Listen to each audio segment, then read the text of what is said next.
Hi, I'm Richard Haynes, and these videos are designed to help clarinet players of all levels. I'll introduce the fundamentals of a range of contemporary playing techniques in the hope that this knowledge will empower you to find your own solutions when called for. Multiphonics produce multiple audible pitches at one time, hence multi meaning multiple and phonic meaning phone or sound. There are 4 different types of multiphonics on the clarinet, classified by how they're produced. The first group, fingered multiphonics.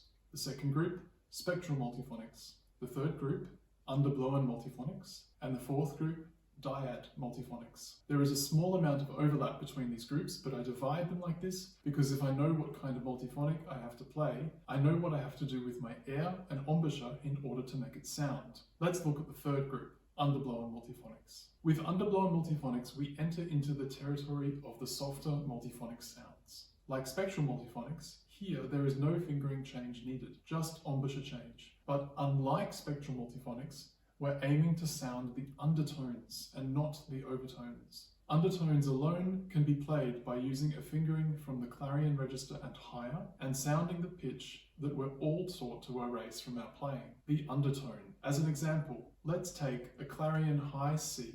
Instead of producing this pitch, I'm going to voice it down using the kind of embouchure I would for a throat G, whilst fingering the clarion high C. You'll hear a note similar to a throat G is the result.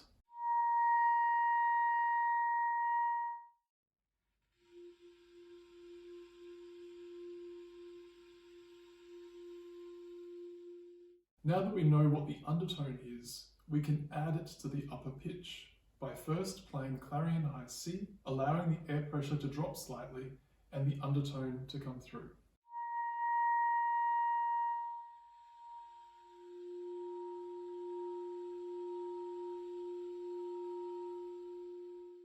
And we can also try the same thing on clarion high B, B flat and A.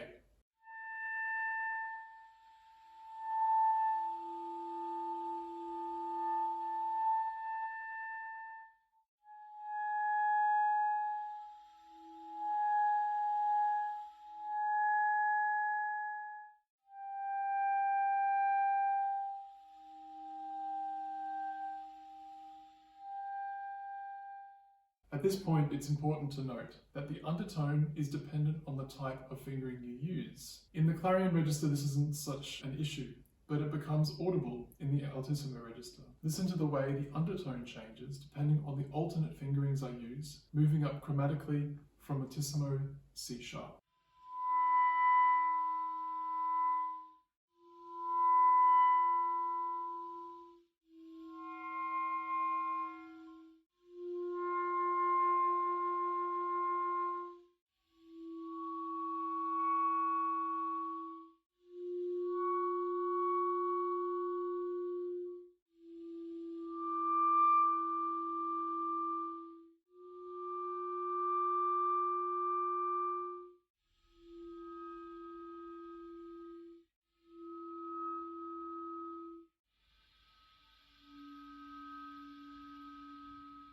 As you can probably hear, there's a variety of possibilities for each note, and this applies to all the altissimo pitches, some of them having surprising results. So if you know multiple fingerings for altissimo notes, you can try them all out and you'll find that they all have different undertones. You don't need fingering charts to find underblown multiphonics because they're available on almost all clarion and altissimo pitches. But if you'd like to provide this information to a composer, it's available from my shop at richardehaynes.com. Thanks for watching, and don't forget to subscribe for more videos about the clarinet.